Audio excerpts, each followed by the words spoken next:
మీ నాయకుడు ఉత్తమ్ కుమార్ రెడ్డి గారు ఉత్తమ నాయకుడు కాదంటారా? ఇప్పుడు జనాలు అట్లా చూస్తలేరన్నా, ఓపెన్గా మాట్లాడతాను నేను. ఎందుకు చూడలేదంటే ఎక్కడ వైఫల్యం ఉంది? వాళ్ళ నియోజకవర్గాలకు పరిమితమైనరు. ఒకటేనా, జెండా మోసిన కార్యకర్త జెండాలు మోసే కూలీలాగానే మిగిలిపోయిండు. ఉత్తమ్ కుమార్ రెడ్డి గారు కాకపోతే వాళ్ళ భార్యకి టికెట్ అడుగుతారు. వీళ్ళ పేర్లు నేను తీసుకోనన్నా, భార్య కాకపోతే భర్తకు, బిడ్డ కాకపోతే కొడుక్కి, అన్న కాకపోతే తమ్ముడికి. ఏందన్నా ఇది? రాజకీయ వ్యవస్థ ఎట్టుపోతుంది? నేను వారసత్వాన్ని నేను కించపరుస్తలేను. మన దగ్గర ప్రతిభ ఉంటే రావచ్చు, నేనేం కించపరుస్తలేను. కానీ జెండా మోసిన కార్యకర్త కూలీలాగానే మిగిలిపోతుందని చెప్పి నా ఆవేదన. సరే, జెండా మోసిన కార్యకర్త కాంగ్రెస్ పార్టీలో కూలీలాగే మిగిలిపోతున్నారు. టీఆర్ఎస్లో మంచి ఉద్యమ నాయకుడు కేసీఆర్ గారు, ఆయన ముఖ్యమంత్రి అయ్యారు, బాగా అభివృద్ధి చేస్తున్నారు, అది ఇదని మీరు అంటున్నారు కదా. అలాంటి కాంగ్రెస్ పార్టీని పట్టుకొని ఎందుకు వేలాడుతున్నారు మీరు? ఇంకా గులాబీ కండువా కప్పుకొని అటువైపు వెళ్ళిపోవచ్చు కదా, మీ స్నేహితులంతా అటువైపే ఉన్నారు కదా. స్నేహితులు కాదన్నా, వాళ్ళు మా కుటుంబానికి అత్యంత దగ్గర. ఇప్పుడు కుటుంబ పరిచయాలు వేరు, ఆత్మీయతలు వేరు, స్నేహాలు వేరు, రాజకీయాలు వేరు. నేను నా ఇంట్లో మా ఫాదర్ కూడా కొంచెం పొలిటికల్ టచ్ ఉంది, పొలిటికల్గా తిరిగినారు, కానీ బాధ్యతలు వేరు, కొంచెం రాజకీయ యాక్టివ్ కాలేకపోయాడు. నేను రాజీవ్ గాంధీ చిత్రపటం చూసి, రాజశేఖర రెడ్డి గారి నాయకత్వం చూసి రాజకీయాల పట్ల ఆకర్షితునైనా.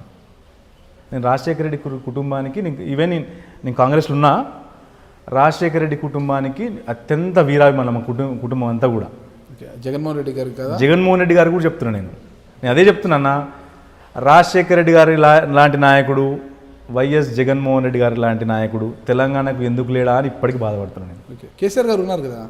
కేసీఆర్ గారు ఉన్నారు, నేను యంగ్స్టర్ అంటున్నాను. మాలాంటి యువకులకు భరోసా ఇచ్చిన నాయకుడు లేడన్నా,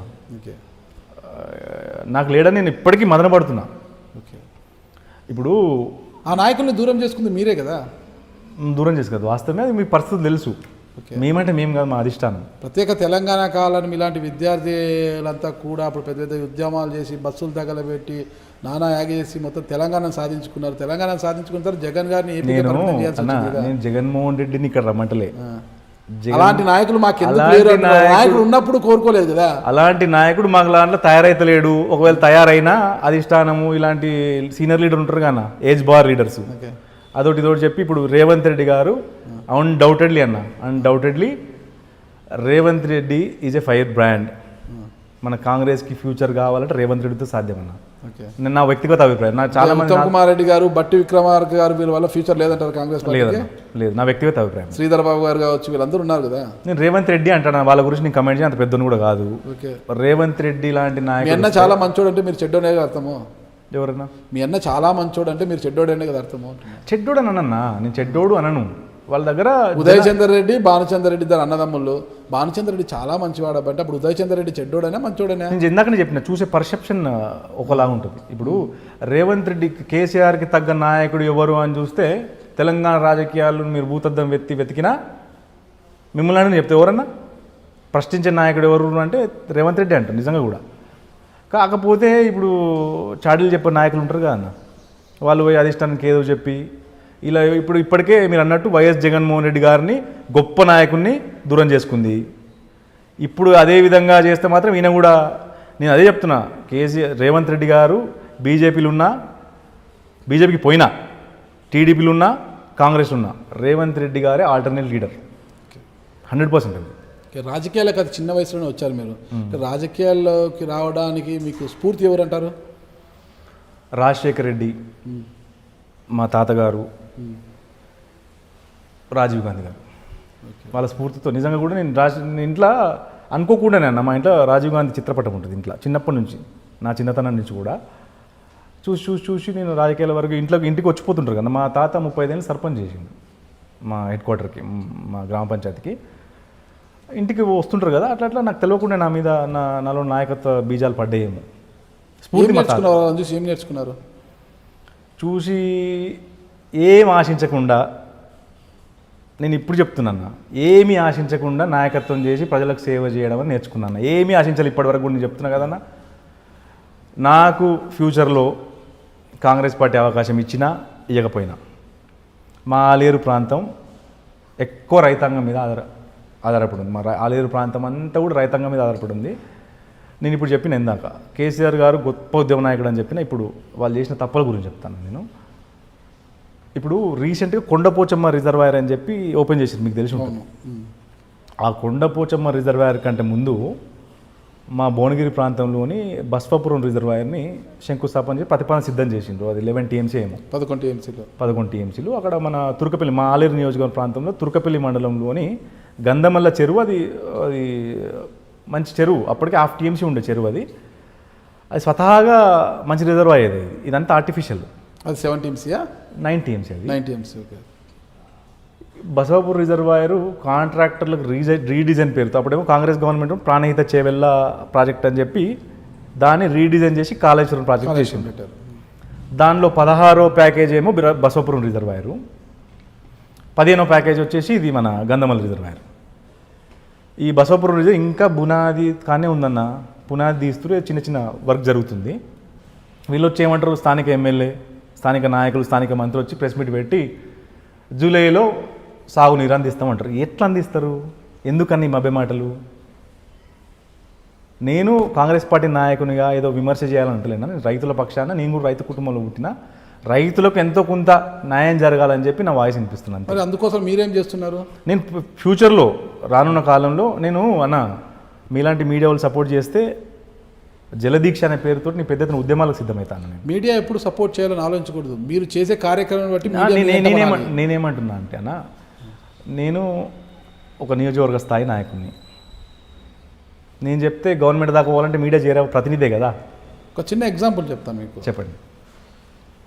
ఏపీలో కర్నూలు జిల్లా నందికొట్కూరు నియోజకవర్గం ఒక ఎస్సీ నియోజకవర్గం అది. కానీ ఆ నియోజకవర్గానికి సంబంధించి బైరెడ్డి సిద్ధార్థ్ ఉన్నారంట, బైరెడ్డి సిద్ధార్థ్ రెడ్డి అని ఎస్సీ నియోజకవర్గం అంతా అతనికి పోటీ చేసే అవకాశాలు. చిన్న 26 సంవత్సరాల చిన్న కుర్రాడు. నాకు పరిచయమైన బైరెడ్డి సిద్ధార్థ్ పరిచయమే సోదరుడు. అతను కూడా ఒక నియోజకవర్గ స్థాయి నాయకుడే. కానీ ఈరోజు అతనిలో ఉన్న ఫైర్ కావచ్చు, ఏదైనా కావచ్చు, దాంతో రాష్ట్ర స్థాయి నాయకుడు కన్నా ఎక్కువ కీర్తింపబడుతున్నాడు. ఈరోజు అతని కోసము, అతని ఇంటర్వ్యూల కోసము మీడియా వెంటపడే పరిస్థితి అన్నమాట. ఈరోజు మాకు ఇంటర్వ్యూలు ఇవ్వండి బయట. సోషల్ మీడియా అయితే ఇక ఆయన వెనకాల, ఇక రెగ్యులర్ మీడియా, శాటిలైట్ ఛానల్స్ పక్కన పెడితే సోషల్ మీడియా మరీ ఎక్కువగా బైరెడ్డి సిద్ధార్థ్ ఇంటర్వ్యూల కోసము ఎదురు చూసే పరిస్థితి ఉంది ఈరోజు అనమాట. ఆ స్థాయికి ఎదిగాడు బైరెడ్డి సిద్ధార్థ్.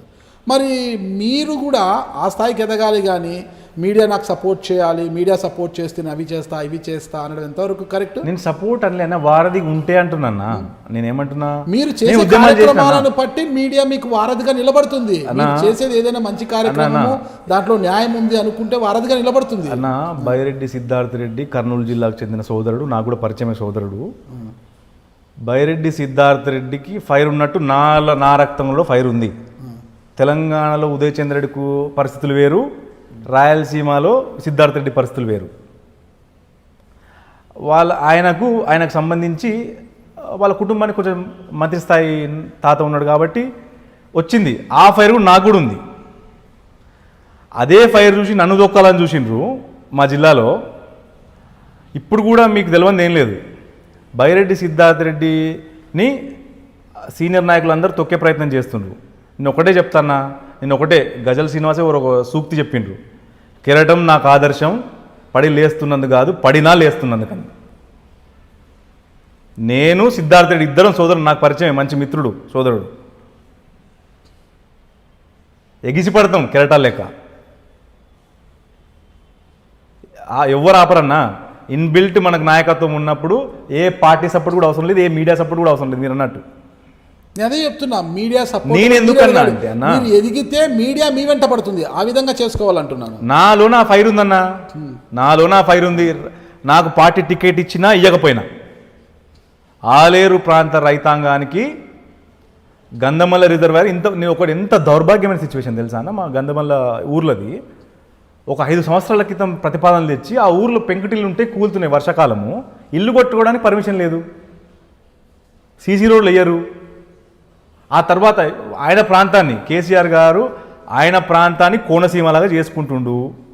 ఇంకొకటి అన్న, మా దగ్గర ఇంకొకటి బునాది మూసీ కాలువల ద్వారా, బునాది గాని కాలువ, పిలాయిపల్లి కాలువ, ఈ కాలువల ద్వారా బీబీనగర్ మండలం, ఒలిగొండ మండలం, ఆత్మకూరు మండలం, రామన్నపేట మండలం, వీటికి సస్యశ్యామలమైతే అంతో ఎంతో రైతులు బాగుపడతారు.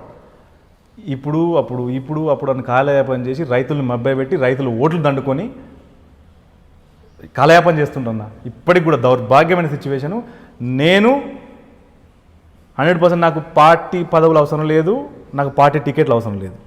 నా ఆలేరు గడ్డ మీద పుట్టినందుకు, ఎంతో చరిత్ర గల ఆలేరు గడ్డ మీద పుట్టినందుకు, పుట్టినందుకు జన్మకు అర్థం ఉండాలంటే నేను రైతుల కోసం పోరాడతా. ప్రతి ఎకరాకు నిజంగా 2 లక్షల ఎకరాల సాగునీరు అంతానా 2 రిజర్వాయర్లు కంప్లీట్ అయితే పక్కనే ఇప్పుడు మీరు మల్లన్న సాగర్ వింటారు రిజర్వాయర్, ఈ గంధమల్ల పక్కనే అది కంప్లీట్ చేసిండ్రు. కొండపోచమ్మ కంప్లీట్ చేసిండ్రు. వాళ్ళ ప్రాంతాన్ని కోనసీమగా చేసుకొని మా ఆలేరు ప్రాంతం మీద, మా యాదాద్రి భువనగిరి జిల్లా మీద ఎందుకు వివక్ష అని అడుగుతాను. అదే ఉదయ్ చందర్ రెడ్డి గారి యొక్క మాటలేమో కోటలు దాటుతున్నాయి, చేతలు మాత్రం మీ ఇంటి గడప కూడా దాటట్లేదులా కనిపిస్తుంది. ఇంతలా చెప్తున్నా మీరు ఇంతవరకు ఎందుకు దాని మీద ఉద్యమం చేయలేకపోయారు? మొత్తం యువతనంతా రైతాంగాన్ని అంతా ఎంట పెట్టుకొని ఒక ఉద్యమం చేయొచ్చు కదా. మా ప్రాంతానికి రైతాంగానికి న్యాయం చేయండి, పంట భూములకు నీళ్లు అందించండి అనేది ఒక ఉద్యమం చేయొచ్చు కదా. మాటలేమో కోటలు దాటిస్తున్నారు మీరు, మరి చేతల్లో ఏం చేస్తున్నారు? ఎమ్మెల్యే గుండి మంత్రి గుండి మాటలు వాళ్ళ చేతలే గడపలు దాటలేవు. ఒక సాధారణ నాయకుని ఉన్న నాకు నా చేతలు ఎవరు పట్టించుకుంటారన్నా? ఎవరు పట్టించుకుంటారు? నేను చేసిన కావాలంటే తెలుసుకోండి. స్వతహాగా నా డబ్బులు ఖర్చు పెట్టి నా వంతు నేను పుట్టినందుకు నాకు జీవితానికి అర్థం ఉండాలని చెప్పి నా వంతు సాయంగా నేను చేస్తూ వచ్చిన. ఇది నా ఫ్యూచర్. ఇప్పటి వరకు చూసిన. ఇప్పుడు టైం ఇద్దామని ఇచ్చినాము. నాకేం పదవులు అవసరం లేదన్నా, నేను కొట్లాడి మళ్ళీ మీకు అన్నారు కదా నేను చేస్తే ఎవరు పట్టించుకుంటారు అన్నప్పుడు ఇక ప్రజల మద్దతు మీకు ఎలా ఉంటుంది? ఇంకా ప్రజల మధ్య మీరు ఉండి ఒక నాయకుడిగా ఉండి నేనేమంటున్నా, టైం ఇచ్చినాం గవర్నమెంట్కి, అయినా వాళ్ళు నిమ్మకు నీరెత్తినట్లు ఉన్నారు. ఇప్పుడు నిన్న ఒక స్టేట్మెంట్ చూసి నవ్వొచ్చింది నాకు. ఆడ బునాది దగ్గరనే ఉంది ఇంకా రిజర్వాయరు. మీరు చూడండి, బసాపురం రిజర్వాయర్ జూలై మొదటి వారం నీళ్ళు ఇస్తా అంటారు. మరి ఎట్లు ఇస్తారో నాకు ఇంకా దేవునికి ఎరకాలి. నేనేమంటున్నా, టైం ఇచ్చినాము, నా భవిష్యత్తు కార్యాచరణ అని చెప్పిన. భవిష్యత్తు కార్యాచరణ బాగానే ఉంది. నేను చేస్తే ఎవరు పట్టించుకుంటారు అంటున్న ఉదయ్ చందర్ గారు భవిష్యత్తు కార్యాచరణలో భాగంగా ఉద్యమం చేస్తానంటే మరి ఎవరు నమ్ముతారు? తెచ్చిన తర్వాత మళ్ళీ మీ స్టూడియోకి వస్తాను నేను. మళ్ళీ బాగా చెప్పారు మీరు. రాజశేఖర రెడ్డి గారిని, రాజీవ్ గాంధీ గారిని అందరినీ చూసి కూడా నేను రాజకీయాల్లో స్ఫూర్తి పొందాను, వారి ద్వారా రాజకీయాల్లోకి వచ్చాను అంటున్నారు. వారేమన్నా పంట పొలాలను కావచ్చు, తోటలను కావచ్చు ధ్వంసం చేయాలి రాజకీయాల్లో ఉన్నప్పుడు అని ఏమన్నా చెప్పారా? గొడవలు పడాలి ఎవరు చెప్పారు మీకు? అంటే నాకు తెలిసి మీరు భువనగిరి జిల్లా, యాదాద్రి భువనగిరి జిల్లా సమీపంలో ఒక తోటను అక్కడికి దావత్తుకని మీ ఫ్రెండ్స్ అందరినీ పిలిచి మీ ప్రత్యర్థి చెందిన తోటను నరికివేసి ధ్వంసం చేశారు. ఆ సంఘటనకు సంబంధించి మీపైన, మీ స్నేహితులపైన ఇప్పటికీ కేసులు నమోదు చేశారు, కోర్టులో కేసులు జరుగుతున్నాయి వాటికి సంబంధించి. మరి పంట పొలాలను ధ్వంసం చేయడము రౌడీజం కాదంటారా? రౌడీజము కాదు కానీ అన్న, మీరు చెప్పిన సంఘటన మాత్రం ఆ కేసు రిజిస్టర్ అయిన మాట వాస్తవం. నాకు ఒక చిన్నప్పటి నుంచి కూడా ఒక చిన్న వీక్నెస్ ఉందన్న. ఎవరన్నా వచ్చి సాయం కోసం నా దగ్గరికి వస్తే ఎంత దూరంకైనా వెళ్తా. నన్ను నమ్ముకున్న ఎవరన్నా వస్తే నా గడప దొక్కితే ఎంత దూరంకైనా వెళ్తా. ఆ పర్టికులర్ ఇన్సిడెంట్లో ఏమైందన్నా, ఒక ప్రైమ్ లొకాలిటీలో ఒక ఆయన వెంచర్ చేస్తే మధ్యతరగతి జీవితాలు, సింగరేణి ఎంప్లాయీస్ ప్లాట్లు కొనుక్కున్నారు. సరే, నేను వ్యాపారంలో ఉన్నా కాబట్టి, రియల్ ఎస్టేట్ వ్యాపారంలో ఉన్నా కాబట్టి మా దగ్గరికి మనం అప్రోచ్ అయ్యిండ్రు. అన్న ఇట్లా ఉందని చెప్తే నేను వాళ్ళకి మద్దతుగా నిలబడ్డా. నేనేదైనా అంచనా వాళ్ళకి పంపించి తోట ధ్వంసం చేసి అన్ని పూర్తిగా వాస్తవము. తోటలో దావతిస్తానని పిలిపించి దావతిచ్చి మరీ ఆ తోటనంతా ధ్వంసం చేశారు అనేది మీ పైన అపవాదే అంటున్నా నేను. అది విమర్శనే, నిజం కాదు అది. ఓకే, మరి కేసులు ఎందుకు నమోదు చేశారు?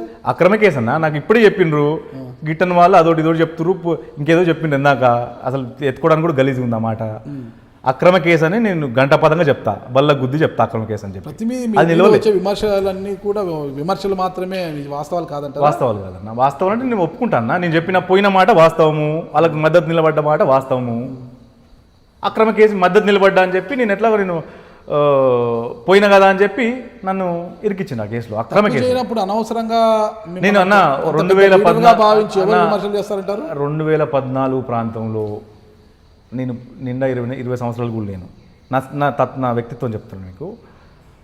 ఒక ఆడకూతురికి భువనగిరి ఆ ప్రాంతం, రాయగిరి యాదగిరిగుట్ట ప్రాంతంలో ఒక ఆడకూతురికి సంబంధించిన భూమిని నయంకి సంబంధించిన మనుషులు కబ్జాకు పాల్పడితే నయంకి ఎన్నికెళ్ళిన మనస్తత్వం నాది.